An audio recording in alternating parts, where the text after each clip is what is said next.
Meus amados irmãos, a paz do Senhor, graças a Deus por mais um dia que Ele nos concede de estarmos reunidos para juntos, pela bondade de Deus, falarmos a palavra do Senhor, nesta feita dando continuidade ao, ao assunto que nós iniciamos no vídeo passado, onde iremos falar sobre o início, parte 2. Desta feita, com a ajuda de Deus e do Espírito Santo, se você quiser nos acompanhar com o texto bíblico, abra sua Bíblia no livro da Revelação de Jesus Cristo, o Apocalipse, capítulo 1, versículo de número 10 até o versículo de número 20, dando continuidade assim aonde paramos. Que diz assim: Achei-me em espírito no dia do Senhor, e ouvi por detrás de mim uma grande voz como de trombeta, dizendo: O que vês, escreve no livro e manda às 7 igrejas: Éfeso, Esmirna, Pérgamo, Tiatira, Sardes, Filadélfia e Laodiceia. Voltei-me para ver quem falava comigo, e voltado, vi 7 candeeiros de ouro, e no meio dos candeeiros um semelhante ao Filho do Homem, com vestes talares, cingido à altura do peito com uma cinta de ouro. A sua cabeça e cabelos eram brancos como a alva lã, como a neve, os olhos como chama de fogo, os pés semelhante ao bronze polido, como que refinado numa fornalha, a voz como voz de muitas águas. Versículo 16. Tendo na mão direita 7 estrelas, e da boca saía-lhe uma afiada espada de 2 gumes.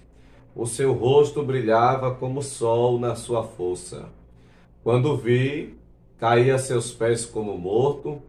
Porém ele pôs sobre mim a sua mão direita, dizendo: Não temas, eu sou o primeiro e o último, e aquele que vive. Estive morto, mas eis que estou vivo pelos séculos dos séculos, e tenho as chaves da morte e do inferno.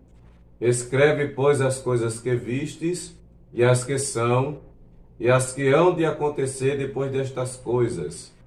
Quanto ao mistério das 7 estrelas que viste na minha mão direita, e aos 7 candeeiros de ouro, as 7 estrelas são os anjos das 7 igrejas, e os 7 candeeiros são as 7 igrejas. Se você puder compartilhar comigo nesta oração, ora comigo pedindo neste momento a Deus que Ele possa nos esclarecer através do seu Santo Espírito aquilo que está oculto aos nossos olhos, ao nosso entendimento. Pai bendito, Deus querido, em Tua presença, Senhor, te louvamos, te agradecemos por tudo que o Senhor tem feito, tem realizado, pelo dia de vida, o dia de paz, pelos livramentos, pela Tua mão de Deus estendida. Perdoa nossos pecados, nossas palavras, obras e pensamentos. Meu Deus, abre-nos o conhecimento e que o Teu Santo Espírito possa nos ajudar nesta noite para que possamos compreender a Tua palavra em nome de Jesus. Amém. Gostaria de adentrar neste assunto de onde paramos, quando a palavra de Deus ela nos fala neste Apocalipse, que é a revelação de Deus. A palavra de Deus diz, no versículo 3 do capítulo 1, que quem lê o Apocalipse é bem-aventurado. Nós encontramos também que o Apocalipse foi enviado às 7 igrejas. No versículo de número 11, nós encontramos a carta sendo enviada a cada uma das igrejas. mediante a isso, nós podemos observar que Cristo atesta a mensagem do Apocalipse. Então, quando Cristo atesta a mensagem do Apocalipse, no versículo 7 nós encontramos a urgência da mensagem do Apocalipse. Então, Cristo, no Apocalipse, ele é revelado no versículo 8 como o princípio e o fim de todas as coisas. Por isso, meus irmãos, que quando nós lemos esse contexto, nós encontramos uma recapitulação que alguns estudiosos, os teólogos, chamam de prólogo. No capítulo 1, versículo de 1 a 8, nós iremos encontrar o Senhor glorificado e suas igrejas. Do capítulo 4 até o capítulo 11, nós iremos encontrar o digno Cordeiro e seus feitos no desfecho da história. No capítulo 12, versículo 1 em diante, até o capítulo 22, nós iremos encontrar Deus Pai e Cristo no grande conflito com Satanás. Todos sabem que o autor do livro de Apocalipse é o apóstolo João, que não somente escreveu o livro de Apocalipse, mas também escreveu o evangelho que leva o seu nome e mais algumas cartas paulinas, algumas cartas às igrejas. O tema central do livro de Apocalipse é a consumação do conflito dos séculos, escrito cerca de 90 a 96 depois de Cristo, e tem um propósito, tem um tríplice propósito em, primeiro, revelar os desvios doutrinários das igrejas da Ásia. Segundo, fortalecer a fé e a firmeza na fidelidade a Cristo. Terceiro, dar aos crentes uma perspectiva divina na revelação do desfecho da história da humanidade. Então, meus irmãos, quando nós observamos o versículo 10, achei-me em espírito, isso revela aqui que não foi um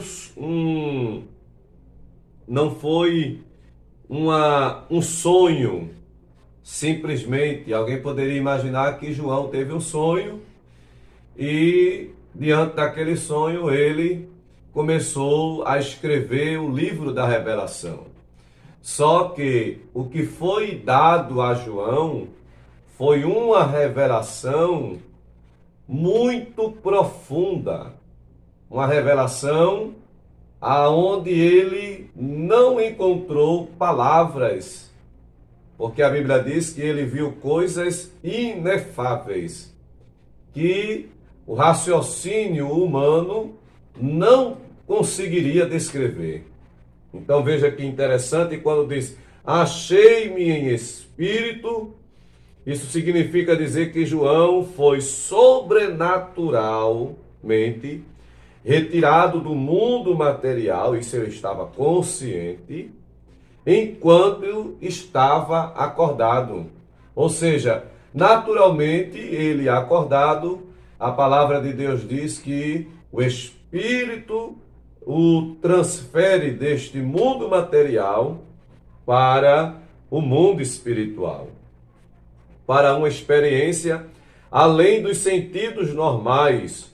Ou seja, Deus habilitou o apóstolo para que ele adentrasse neste mundo espiritual e recebesse a revelação de Deus. E a expressão bíblica, quando diz assim, dia do Senhor, aparece em muitos escritos cristãos primitivos e se refere ao domingo, o dia da ressurreição. É bem verdade que a gente vai encontrar expressões bíblicas que diz assim, o dia do Senhor. Ou seja, no momento em que Jesus foi ressuscitado, nós podemos dizer, Jesus ressuscitou no dia do Senhor. O dia do Senhor também, ele tem uma interpretação quando se refere também a um dia de juízo, a um dia de vingança de Deus, um dia de prestação de conta da parte do Senhor. Por isso que, quando a expressão diz dia do Senhor, está se referindo a um dia que ficaria marcado. Então, aquele dia ficou marcado na vida do apóstolo João. Continuando, a palavra de Deus diz que ele ouviu uma grande voz, como o som de uma trombeta. Ou seja, um grande som indica a solenidade de Deus para se revelar. Você se lembra lá no livro de Êxodo, capítulo 3 em diante, quando Deus apareceu a Moisés e o chamou no meio de uma sarça que estava queimando no deserto. E a Bíblia diz que quando ele é atraído por aquela sarça, mesmo ele ciente que devido ao calor do deserto, os arbustos queimavam, mas aquela sarça queimava, mas não se consumia. Ou seja, o fogo que emanava dela era um fogo diferenciado, porque tornava a planta intacta. E isso foi o que chamou a atenção do patriarca. E a Bíblia diz que quando ele vai ao encontro daquela sarça, ele escuta uma voz. E a voz dizia: não te aproximes para cá.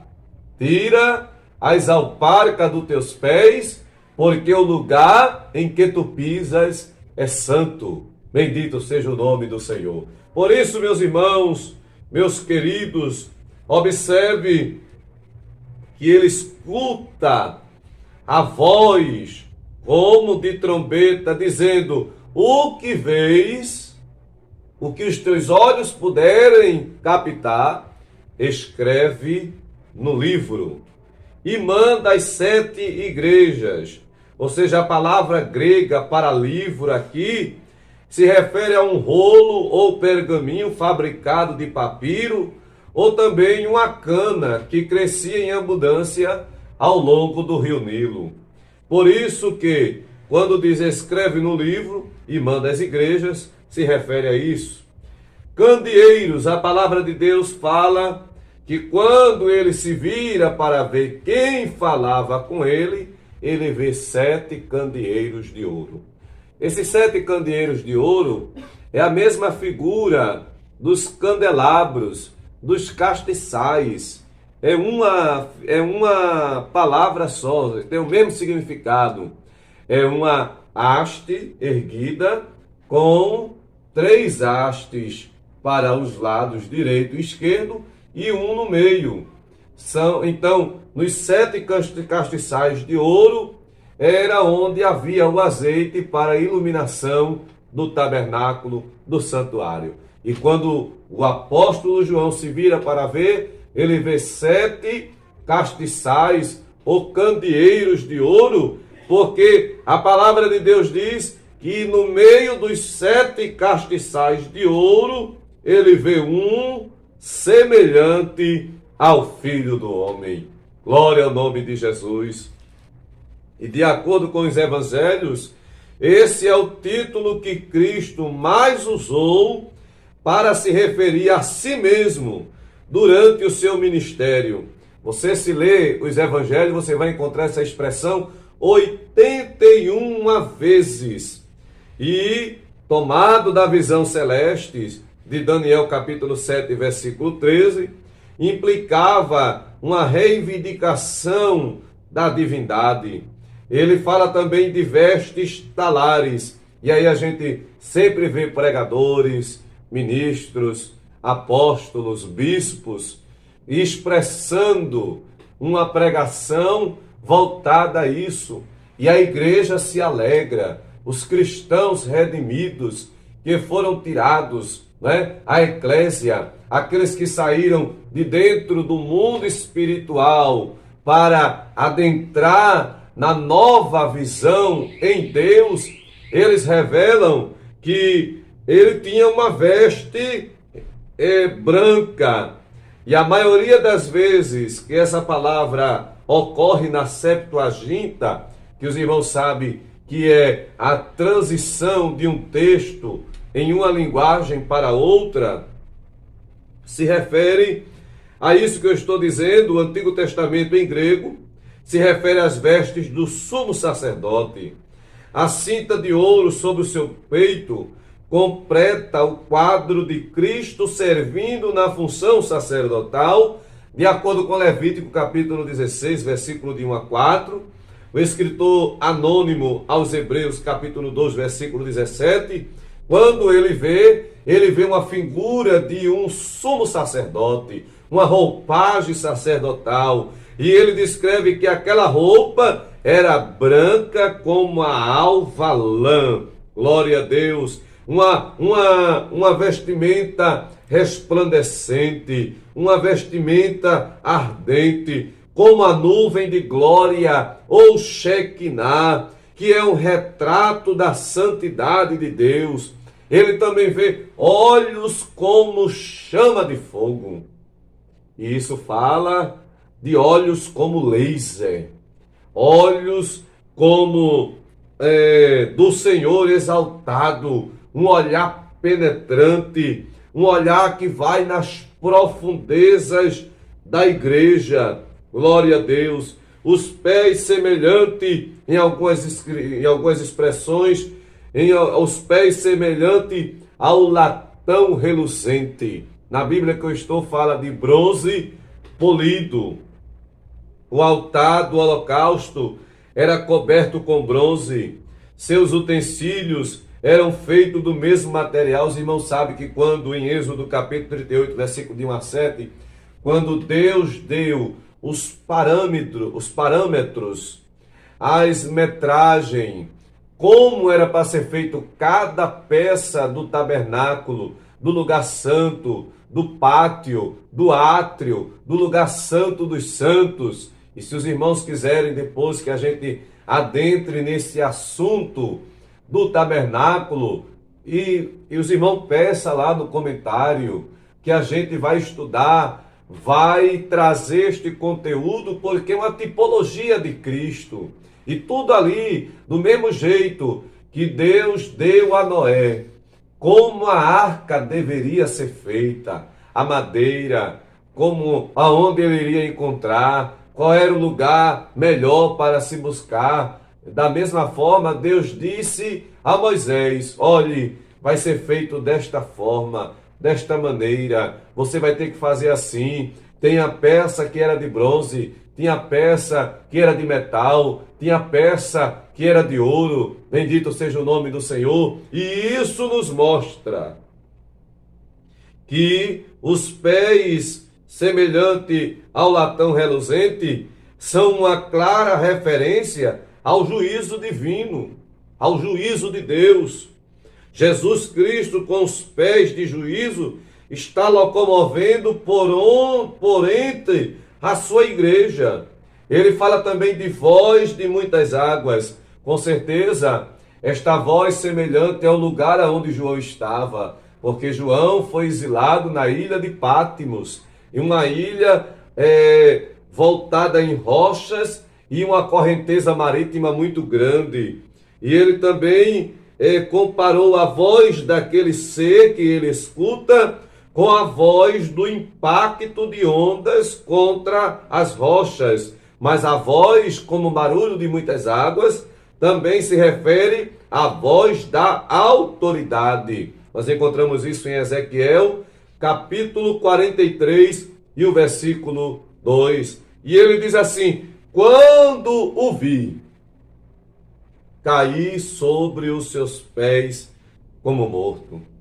Ou seja, aqui fala da fabilidade humana, do reconhecimento da nossa limitação. O homem tem o privilégio de poder contemplar a formosura de Deus, a grandiosidade da majestade divina. Ele, quando viu, não conseguiu ficar de pé.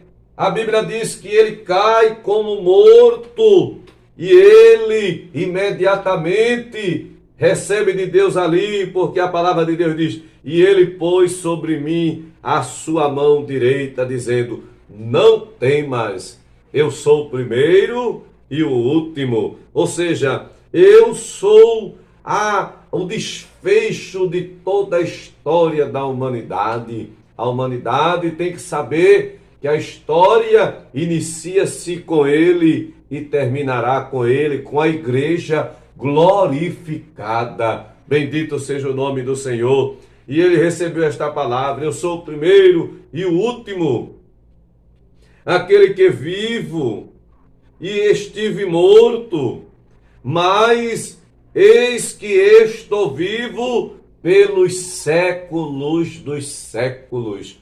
Os céticos, os gnósticos, as religiões pagãs, os rituais, eles não acreditam na ressurreição e desconhecem que este Jesus viveu entre nós, morreu, ressuscitou e está vivo em pé à direita do Pai. Por que eu digo isso? Porque um dos mártires, chamado Estevão, a palavra de Deus diz que ele, quando foi apedrejado, ele viu o céu aberto e ele viu Cristo em pé, aleluia, olhando para ele. E a Bíblia diz que ele viu, quando ele viu Cristo em pé, isto significa dizer que quando o justo morre, quando o justo ele padece a tumba fria, Jesus se levanta do trono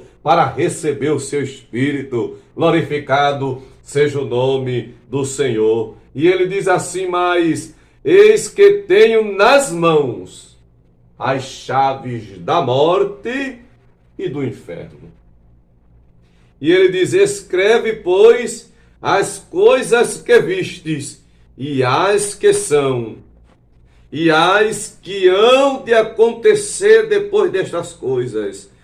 Quanto ao mistério das 7 estrelas que viste, o texto sagrado mesmo explica, são os anjos das 7 igrejas.